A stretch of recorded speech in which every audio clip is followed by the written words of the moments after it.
Bismillahirrahmanirrahim. Assalamu alaikum, and I'm seeing you once again with lecture 8 of Business English.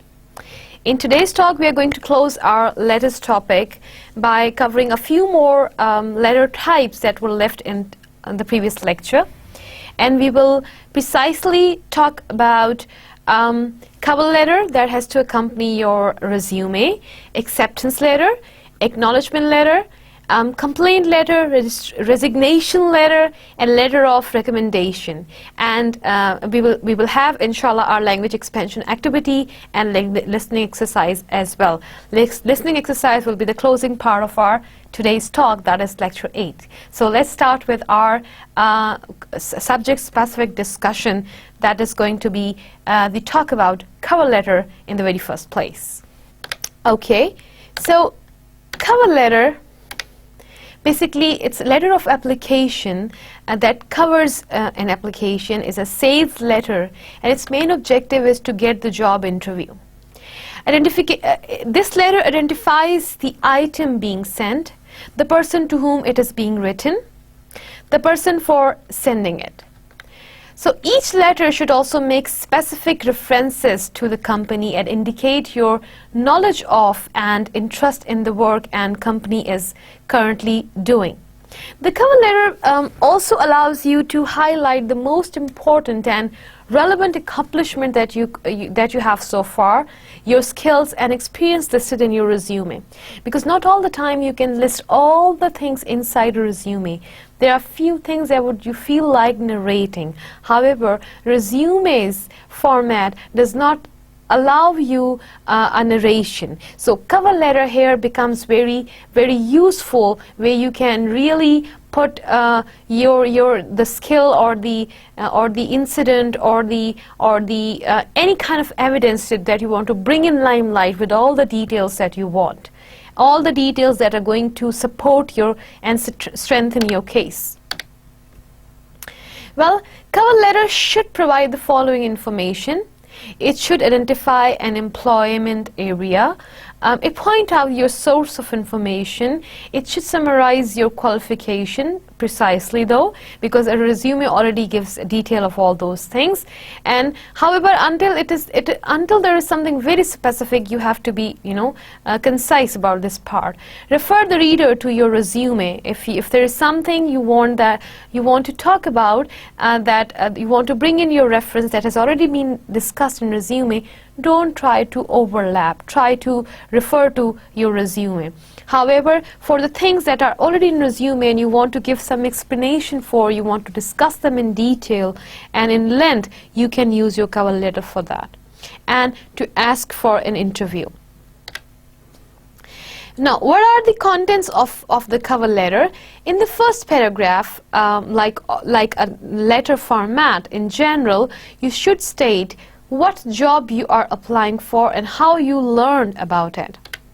Then you should also state your general qualifications for the job and pick out the most relevant qualifications listed in your resume and discuss them in detail how they are suitable for this job position. Be as specific as possible and refer the reader to your resume for additional details. Never ever repeat them unless it is indispensable. Well, state where and when you can be reached and express your willingness to join and to come to an interview or supply further information, and always provide details of your contact where you can be contacted and backup contacts too. Now look at the cover letter example. You can find 2 addresses on the screen. Now you find out which one has to be the inline address and which one has to be the writer's address. Salutation, your introductory paragraph, your supporting or the body paragraph. Your advertisement for software engineers in the January issue of the IEEE Spectrum caught my attention. So what you are doing here, you're providing reference of the source of information. I was drawn to the ad by my strong interest in both software design and database. So you show your keen interest and your association with the fields of interest. I have worked with a columnar system in developing this and this, and I have substantial experience in the design of interactive software. So you talked about your experience and you talked about your specialization. Because of this experience, I can make a direct and immediate contribution to your department. How can you benefit the company? I have enclosed a copy of my resume which details my qualification. Now, what are the details of those qualifications which can benefit the company are there in the resume, so you don't need to double them, and suggest how I might be of service to database. And this is the closing paragraph. I would like very much to meet with you to discuss your open positions for software engineers. You are showing your interest for an interview. If you wish to arrange an interview, please contact me. You provide your contacts, both type of contacts, address and a phonic context.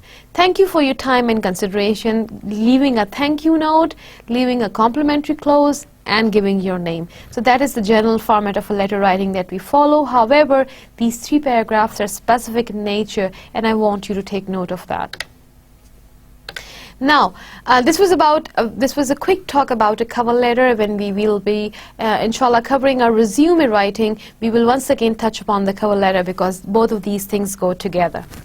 Now, acceptance letter is a kind of letter where you that is written in order to accept a received job offer. For example, I sent a cover letter with my resume to submit my interest for a job opportunity, and I received a letter of acceptance. Now I have to acknowledge that I received acceptance letter. It should be written within a week of receiving the offer. The format is as follow. Well, look at the format, and we will concentrate on the body of the text. And I'm very happy to accept your offer for a position as a computer engineer at salary this and this per month. Now, what you are doing, you are showing your interest, giving your confirming the position that you accepted, and assuring the company of the title that you expect, and they have given with the salary to make it very clear so there is no ambiguity in the future. Since graduation in July 25, I plan to move to Gaza from Khan Yunis this month. I should be locating to a suitable living accommodation within a week and be ready to report for work on Sunday. That is August 26th. So you talk about your relocation process, your getting into an accommodation, and then your reporting time. Please let me know if this date okay to you. I look forward to work for you and join a great team. So here you again close with a note, and in between lines you mention if there is if the company wants you to adjust your arrangement a little bit, you can do that. All right. The upcoming sample is going to be another kind of letter, that is acknowledgement letter. In this letter, you acknowledge receiving an item like a letter or a box or a gift or any item that you have received. It's an acknowledgement that you received it. It serves as a good public relation practice, and in this letter you mention what and when items are received in a short and very polite manner. Look at the example given on the screen. Normally they are very short letters, probably of 1 paragraph, unless there is some detail to be mentioned in the second paragraph. In the very first paragraph, you straightforward, since it's a direct newsletter, you straightforward mention that I received your shipment of 10 digital multimedia today. The shipment seems to be complete and in good shape. Thank you for sending it on time. And after the multimeters passing our test, we will send you a check with the last payment covering the cost of this purchase. Please don't forget that these letters are sample letters collected from students, so they are not perfect examples, they are just examples. They can always have problems inside and they are false, but they are chosen for their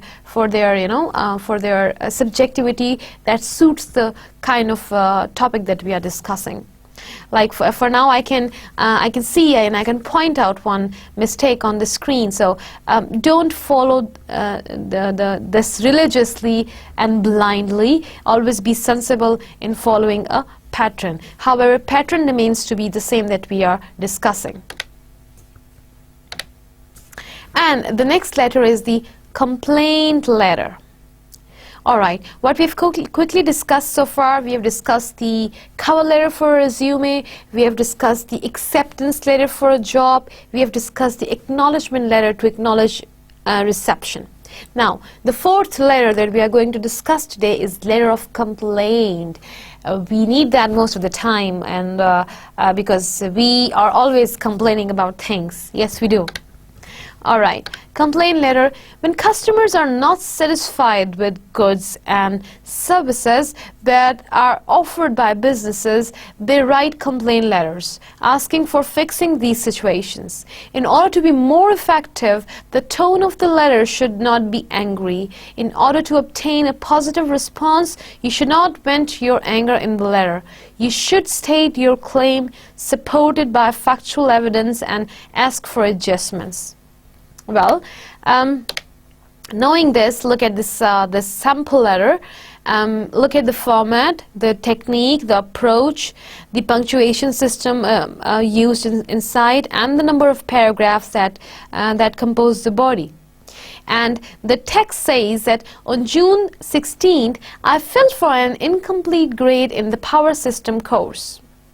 I filed for an incomplete grade in the power system course. All the supporting items were attached with, which included a medical doctor report, medical prescription, and the hospital checkout papers.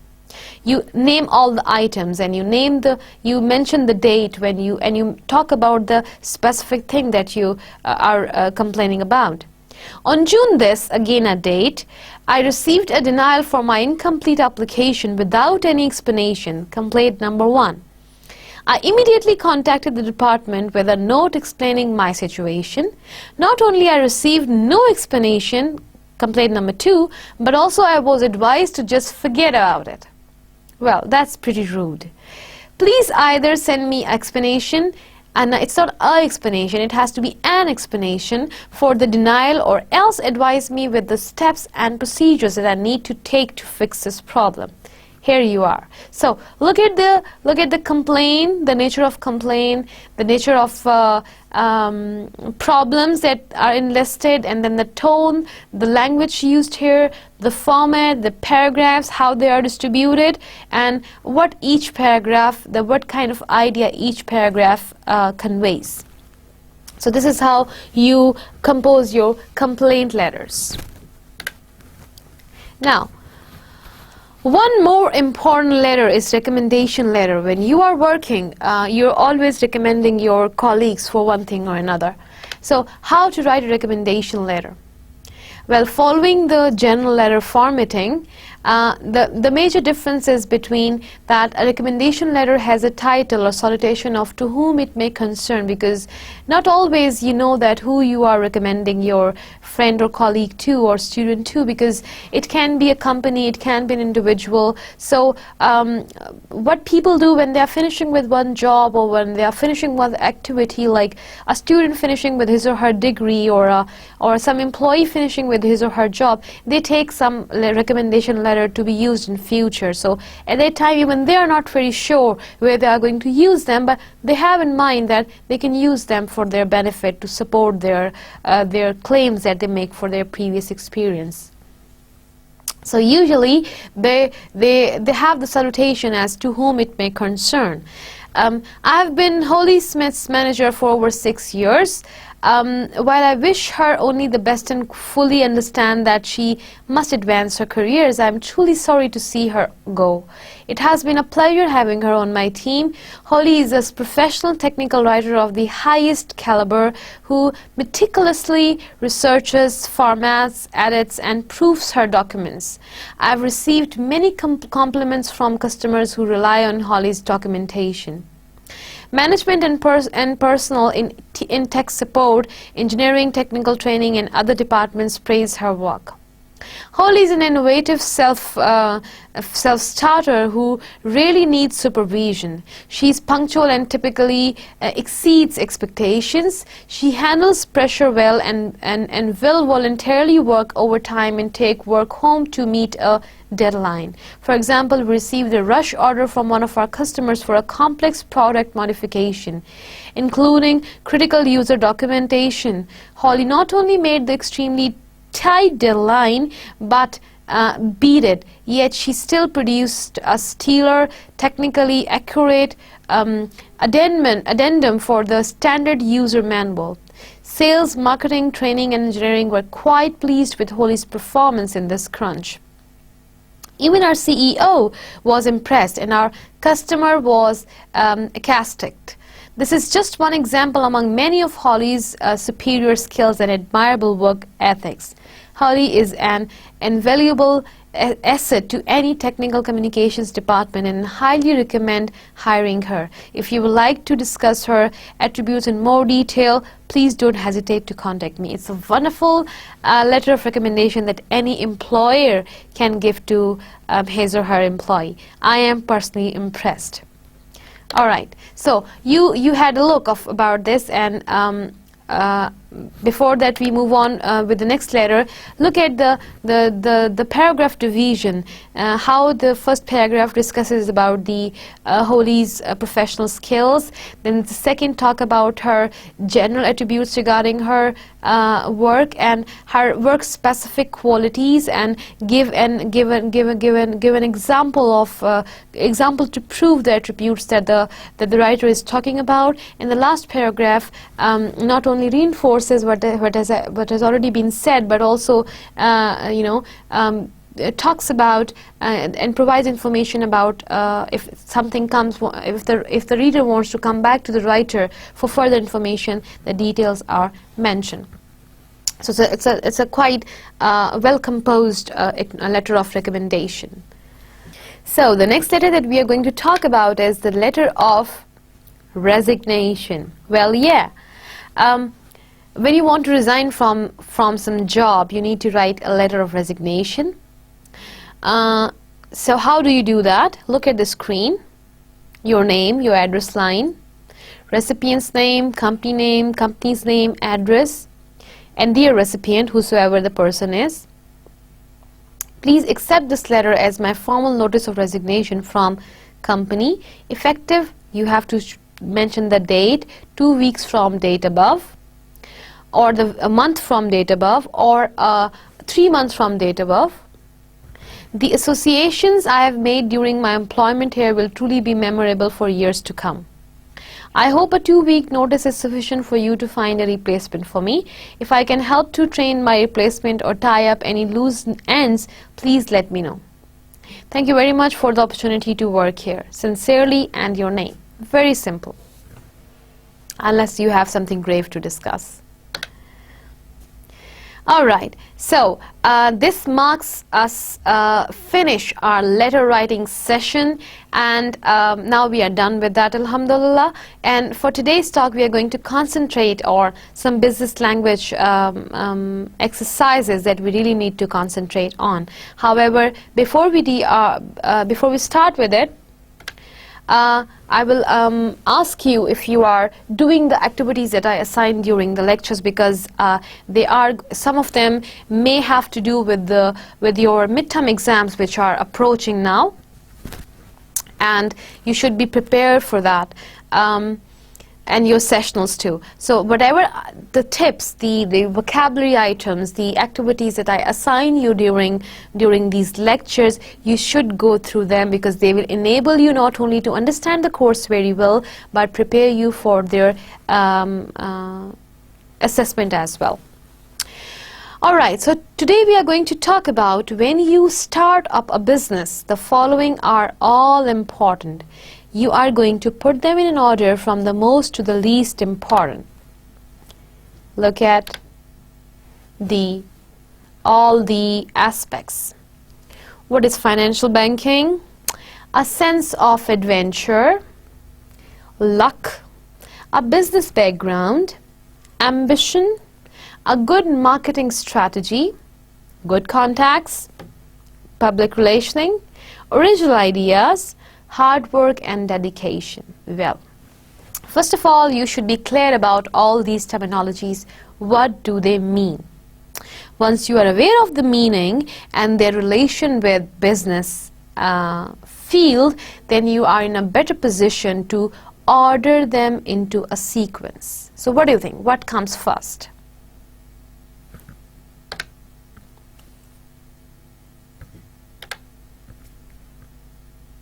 Well, the answer may vary. However, what we can do is we can find out that first of all you need to have original ideas, and sometimes ambition is important before having original ideas. You need to have some business background, good contacts, a sense of adventure, luck, good marketing strategy, hard working and dedication, and financial backing to support your wonderful ideas to get into the business field.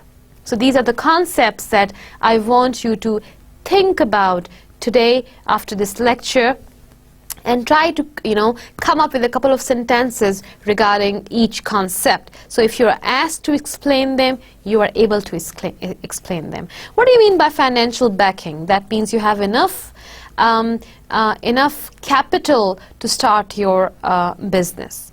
A sense of adventure, because business is a challenge. It's not a profit situation, it's a profit-loss situation. So are you ready to take up challenge? Luck always has its role to play, although it is debatable, but it always has its very significant role to play in. A business background enables you to take business-oriented decision.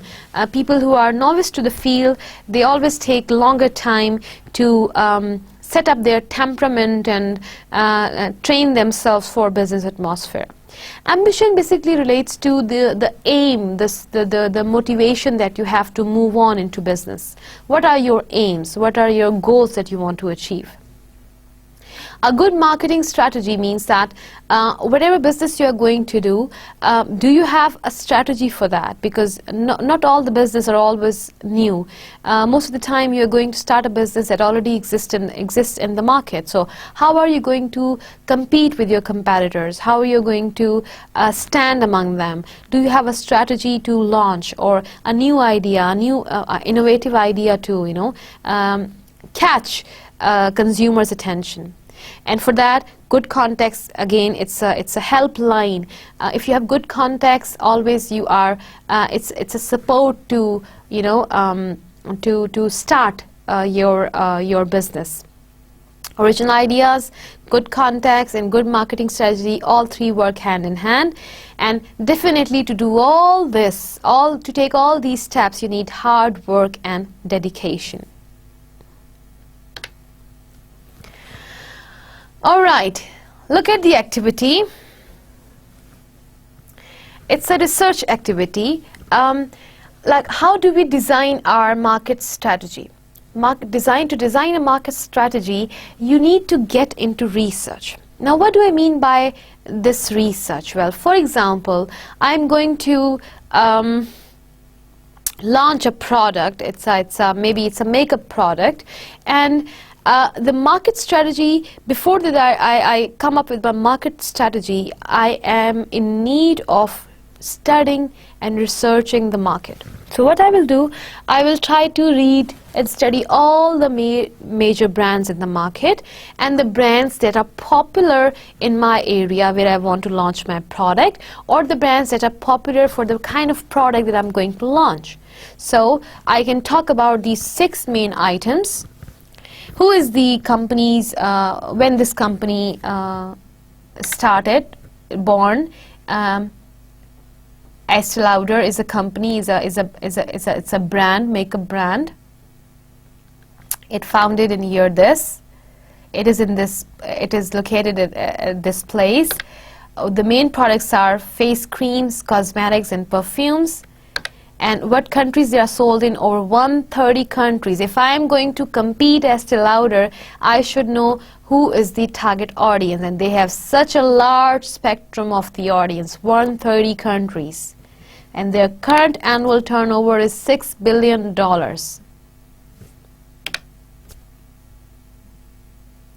So somebody who died in maybe 2004, the one major stakeholder of the company, and now I want to make my company stand in competition with Estee Lauder. So I need to have basic information to launch my research and then launch my strategy. Okay, the first activity of today was that you were given a few concepts to think about, and you are made to talk about them, and you are advised to think about all those concepts, because if you are given a question, what are the aspects that you need to consider before starting a new business, then you can name all these concepts and can give your answer. Now, the second idea discussed with you was regarding how will you start your research before launching a new product in the market. And one way of doing your research is collecting all the information regarding the company, its products, its audience, location, when it started, what is the turnover, monthly turnover or annual turnover, what are the factors affecting the turnover. Now, the third important thing that we are going to discuss today, I will ask you to think about a successful business person you admire. Tell, if you have a partner, or you tell yourself what makes them or what makes him or what makes her so good at what they do or what she or he does. Now, how can I admire, how can I talk about somebody? There is a way to think about this question. Now, please have a look at the screen.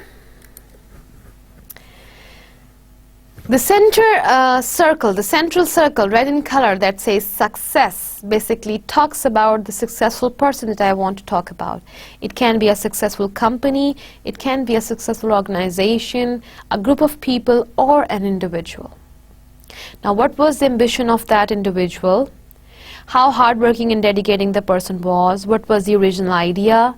What was the sense of adventure, the good context that the person used, and a business background that she or he had, how the luck contributed, what was the financial backing, and how a good marketing strategy helped all of these things to grow and move forward to make that person successful. So, you see how your knowledge of these concepts is helping you to talk about things related to business. All right. Now, the next is look at these this list of words. The menu of words, the vocabulary for today is hardworking, unhelpful,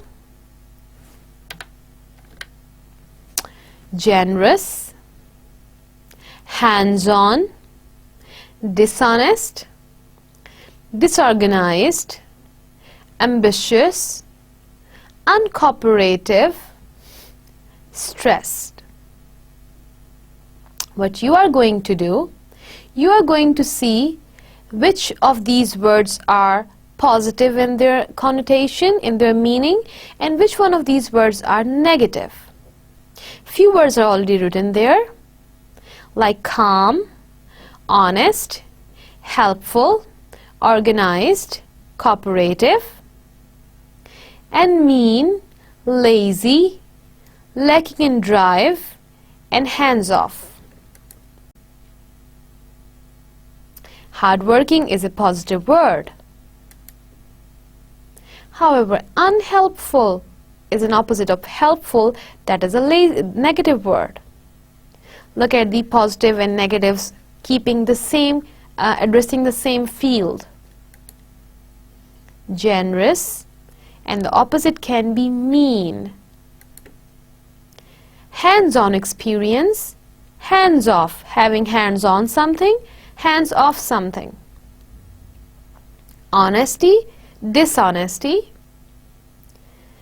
disorganized, organized, ambitious, lacking in drive, cooperative, uncooperative, calm and stressed. These are some positives that you will, this is a vocabulary that you will keep listening, keep hearing in business context, business scenario, and these are the positives used for these specific ideas and negatives used for them. You should be very clear about them, because when talking about business scenario, these are the words which are coming up all the time. Now, we are going to put these words as nouns and adjectives. As adventure is a noun and adventurous is its adjective. So what do you think can be a noun for ambitious or decisive or financial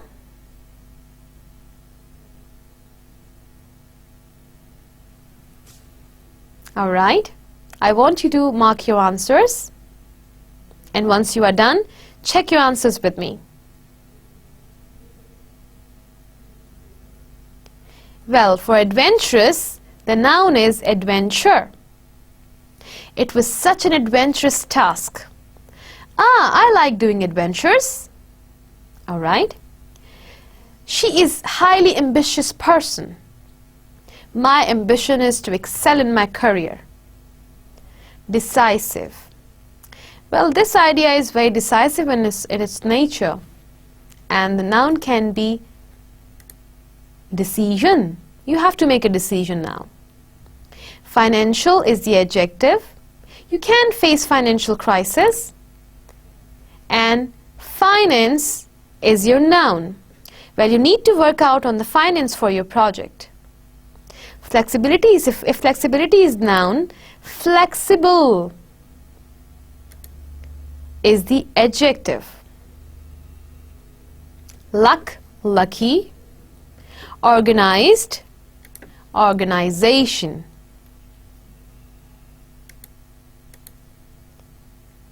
Pioneering, pioneer. Success, successful. Stressful, stress. So knowing about the parts of speech they belong to will help you use the word and grammatically, with grammatical accuracy in your descriptions, whether you are talking about them and spoken or written expression. Okay. Now here comes the activity of the day. What sort of worker student are you? How would your colleagues describe you? Well, you are going to talk about yourself, the vocabulary words that we talked about, considering all the nouns and adjectives. You are going to talk about what sort of worker are you. You can talk about your strengths and your weaknesses, and what do you think about yourself, what is your opinion, and then what is the opinion of your colleagues. Alright, when you are done writing this, you can take help of your teacher to help you understand if you are doing it right or not.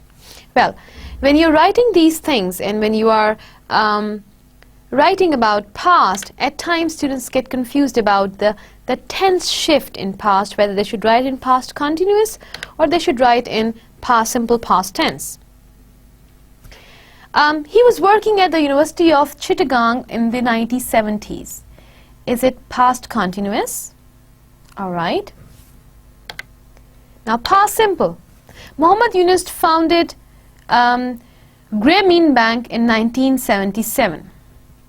Now, the difference between past continuous and past simple is that past simple is both of these things talk about something that happened in past. Past simple is something that happened at one point in the past. It started and it finished quickly. So Muhammad Yunus founded this bank in 1977, finished. Now past continuous, one thing started in past, and moved on for some time and then finished in past too, like from 1970 to 1980. It was a time period that this thing took in finishing. For that you will use past continuous tense, like he was working at the university of this in the 1970. Alright, I hope this is clear now. Now, when we are discussing about things and when we are having argumentative discussions, most of the time on business forums or in analytical debates and in arguments, we are coming up with our point of view. And this becomes very obvious when business meetings are in process. So how disagree to someone's idea and disagreeing diplomatically, so you're not hurting people's feeling or you're not degrading them. You are not targeting the person, but you are disagreeing with the idea that comes from somebody. So how do you do that? You need to understand it. There you can look at the screen for that matter. You can see the two columns. One column gives a very informal kind of straight disagreement. However, the other column shows you disagreeing but diplomatically and taking a formal tone, being careful not to hurt people's feeling. So when I want to say you're wrong, well, what do you think what I should use if I want to make it a diplomatic statement? See? I'm afraid I don't completely agree with you. Or, I agree with you up to a point, but I don't really see it that way. The problem is that, well, maybe, but I'm sorry, but I can agree with you. So, look at the different disagreeing statement that shows a diplomatic strategy. So all the ones which are encircled should be preferred on all the ones which are not circled.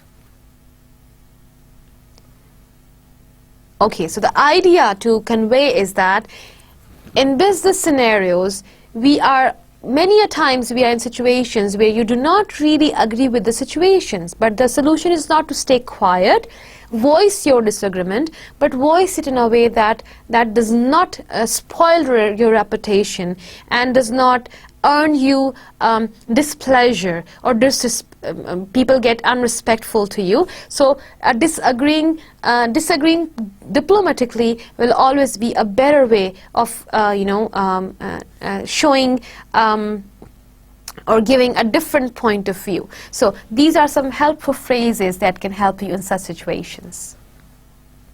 Now this slide is going to help you in your upcoming discussion topic. You can be asked about what do you think about something, and this can be any statement, and I just told you how can you use the statements of disagreement. Agreeing with something is always easy. However, disagreement and that diplomatically is quite a tough situation. However, when you asked about something, what do you think, and you have a disagreement, you can always start with, well, maybe you're right, but it's a one starter. Repeat after me. Well, maybe you're right, but. Or it can be, I don't really see it that way. You see, you're right in saying this, however, I see, and you say your point of view. I don't really see that. I don't really see it that way. All right? Another starter can be, well, the problem is that the way you are looking at it, and then you bring forward your own point of view.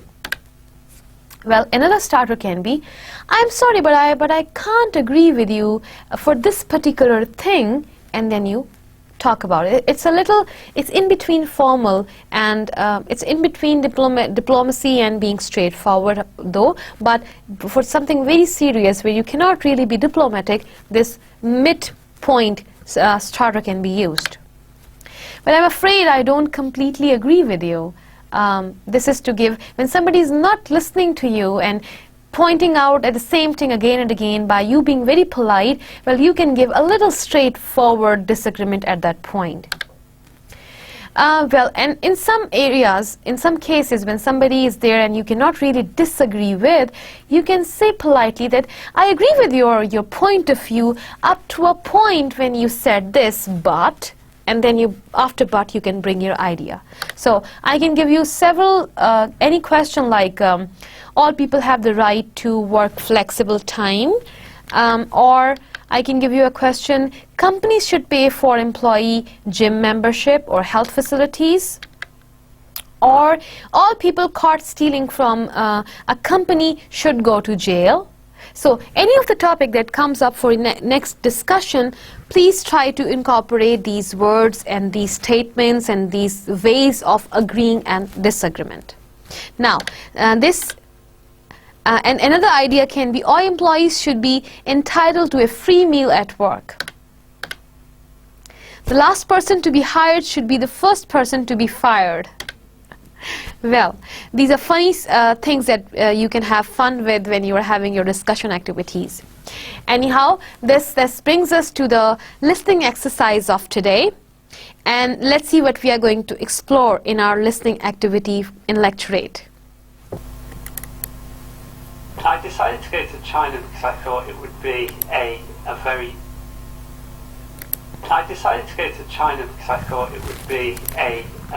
interesting place, very different to where I live, or where I had lived. You know, the way of life out there would be completely different to what I'm used to. And I thought it would really challenge myself as well. I taught when I lived in China.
I start work at 9 o'clock and finish at 5. Have an hour's break for lunch. I do about 35 hours a week. I try my best to stick to my hours of 9 till 5. It's not always easy because sometimes deadlines are looming and you've got to get something out, or somebody's waiting for a report. But usually I try to do 9 till 5 and try desperately to make sure that I have a proper lunch break. It's very easy to carry on working.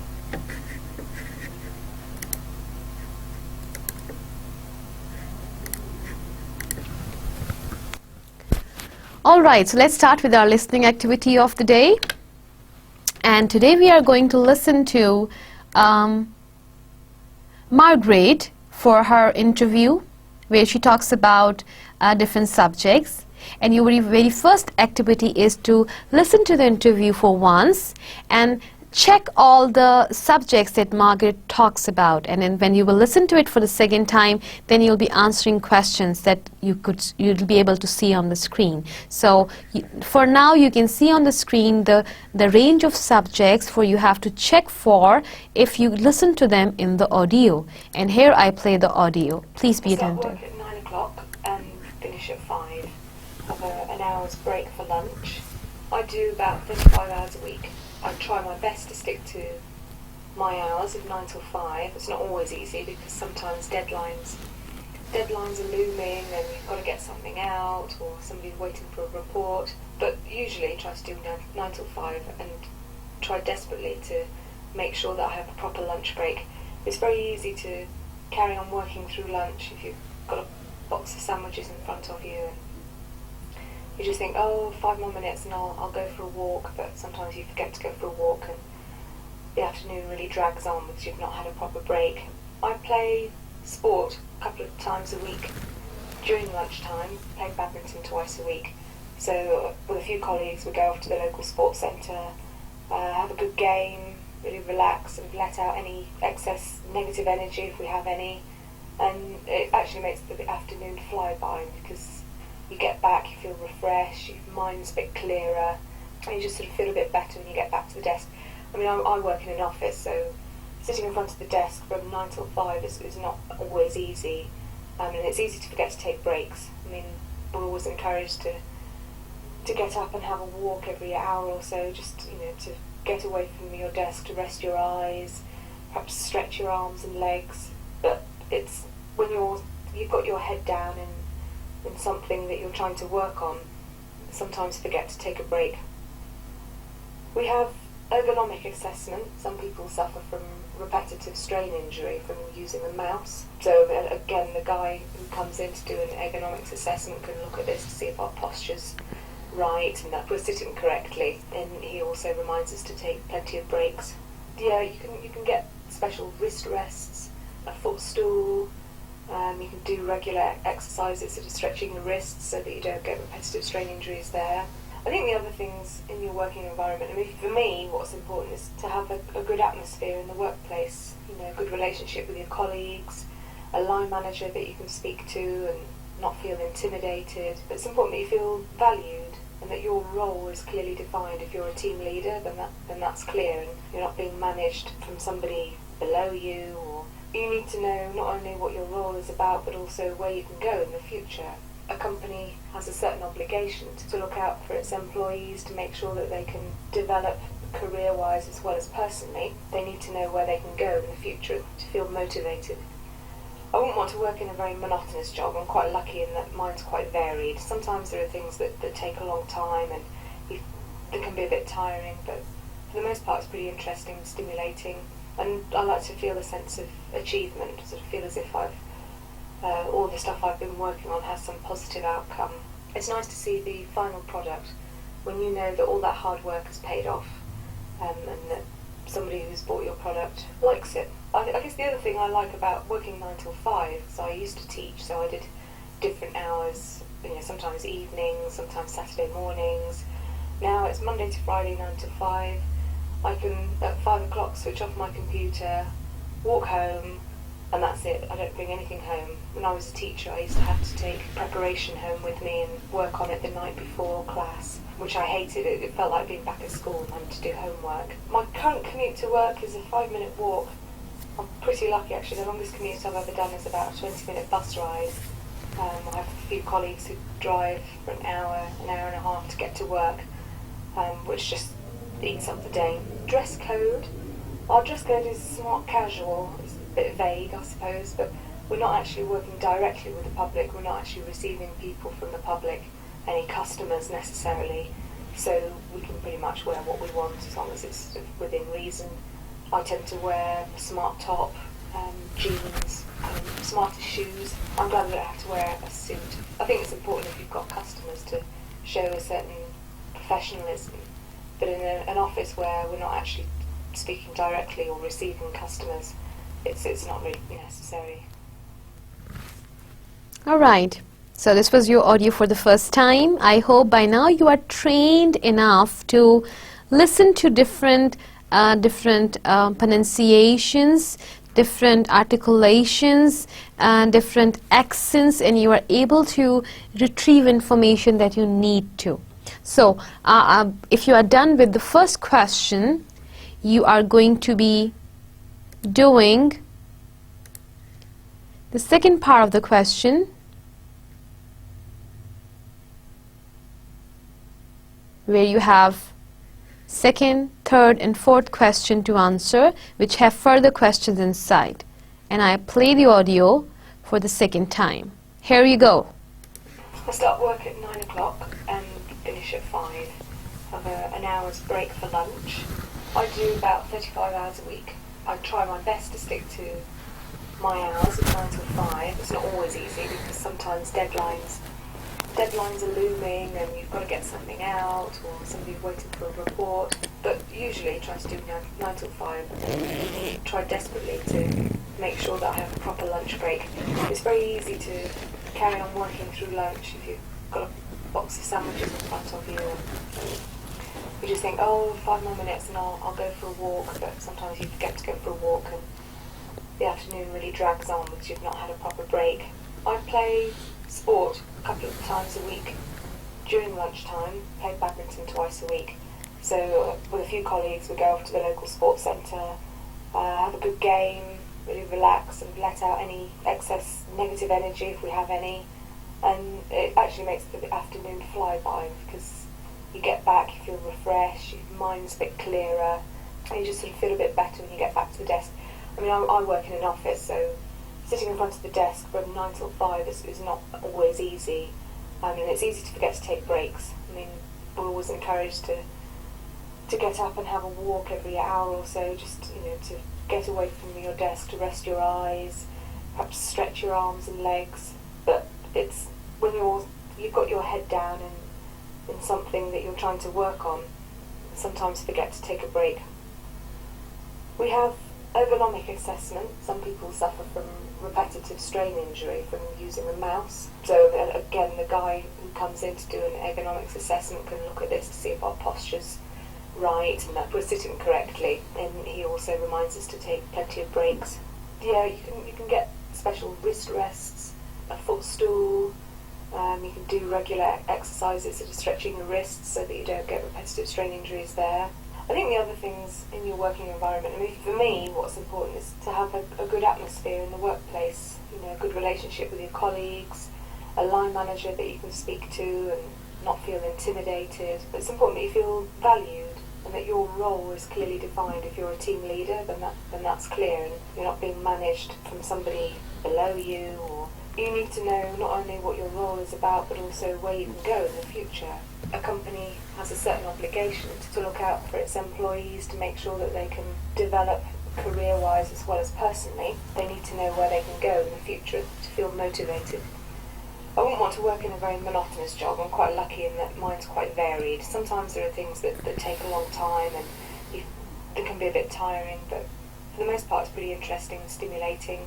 And I like to feel a sense of achievement, sort of feel as if all the stuff I've been working on has some positive outcome.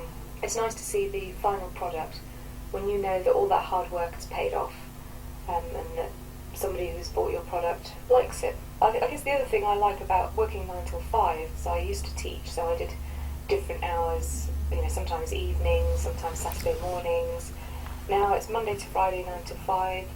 I can at 5 o'clock switch off my computer, walk home, and that's it. I don't bring anything home. When I was a teacher, I used to have to take preparation home with me and work on it the night before class, which I hated. It felt like being back at school and having to do homework. My current commute to work is a 5-minute walk. I'm pretty lucky, actually. The longest commute I've ever done is about a 20-minute bus ride. I have a few colleagues who drive for an hour and a half to get to work, which just eats up the day. Dress code. Our dress code is smart casual. It's a bit vague, I suppose, but we're not actually working directly with the public. We're not actually receiving people from the public, any customers necessarily, so we can pretty much wear what we want as long as it's sort of within reason. I tend to wear a smart top, jeans, kind of smarter shoes. I'm glad I don't have to wear a suit. I think it's important if you've got customers to show a certain professionalism, but in an office where we're not actually speaking directly or receiving customers, it's not really necessary. All right, here you are. So I hope by now you have all your answers done and written. So let me discuss the answers with you very quickly. Well, for the very first question, she talks about working hours, lunchtime, the atmosphere at work, commuting to work, and dress code. For the second question, she talks about the sport that she plays twice in a week, and that is badminton. And she says that Margaret says her job is varied, monotonous, stimulating, or vague. It's varied and stimulating. And the third one is she walks. The third question, the very first one is, Margaret doesn't always manage to take a break at lunchtime. That's true. Margaret suffers from a repetitive strain injury. That is false. It is important for Margaret to have a good relationship with her boss. True. Margaret wears a suit to work. That is false. Now, you have to answer the following question. What is an ergonomics assignment? Well, the answer to the question is that it is a test to make sure people are sitting at the desk correctly so that they don't develop any repetitive strain injuries. Alright, the next was, what gives Margaret a sense of achievement in her job? Seeing the final product and knowing that someone likes it. What did Margaret not like about her previous job? Well, that was having to do preparation for class the night before. It felt her like she's a schoolgirl and she's doing her homework. That was all about today's listening activity. Now, one thing that I would like to mention here with reference to this interview that we listened today, I want you to think about this question. Margaret talks about what's important when it comes to her job and the place where she works. What do you think are the most important things to consider when applying for a job? What makes a good employer, company to work for? That is your thought teaser to think about for this lecture. Alright, so after getting done our listening activity, let us quickly revise what we studied today. Let me give you a quick review of that. We finished our letter section today by discussing in detail about the cover letter, acceptance letter, acknowledgement letter, complaint letter, resignation letter, and letter of recommendation. We had quite a detailed language expansion activity today where we talked about how to get into arguments, how to get into argumentative debate and come up with your point of view, being diplomatic and avoiding very direct and unpleasant statements of disagreement. You learned vocabulary and you learned concepts to take care of when you are starting with the business, and you were given an exercise to talk about somebody that you think is successful, what aspects that you would like to consider and talk about that. And when in the listening exercise today, you listen to Margaret and her work experience and her work routines, and the question is to think about what are the attributes or the characteristics you should look into when you are going to apply for a job, or you would want to talk about the ideal employer you want to work with.